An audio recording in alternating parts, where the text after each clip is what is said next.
अपना गाल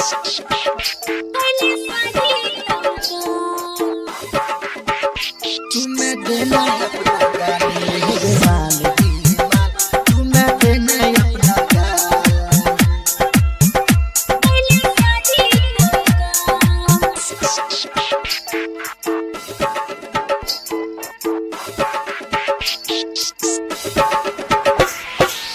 होठ के लाली तोहर होठ के लाली तोहर करे छो कमाल हे गे माल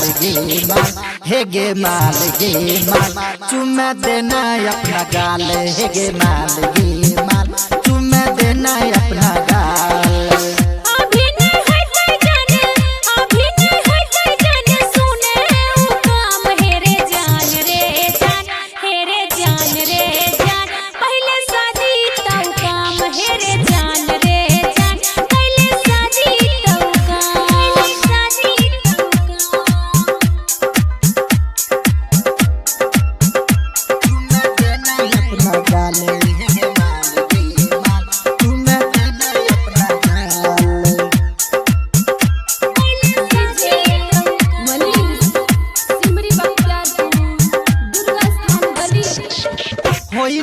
जाने अब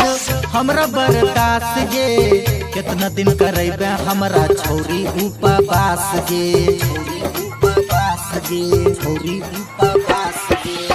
कुछ दिन यारो जन रोके रे सोबर मजा ली है तब तोहर हाई के चादर भीतर से मन हमर होई छे बेहाल हे गे माल चुम्मा देना अपना गाल हे गे माल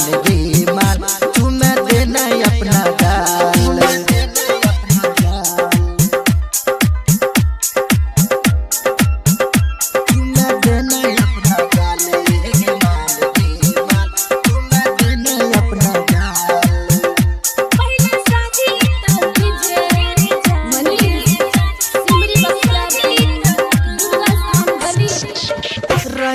चिंगारी लगैने चुयास गे कहिया चरई बे जवानी के घास गे निरंजन राज रे होने बेकाबू सबर के फल मीठा होई छै रे बाबू तरपै छै दिल हमर देखी खुलल बाल हे गे माल चुम्मा देना अपना गाल हे गे माल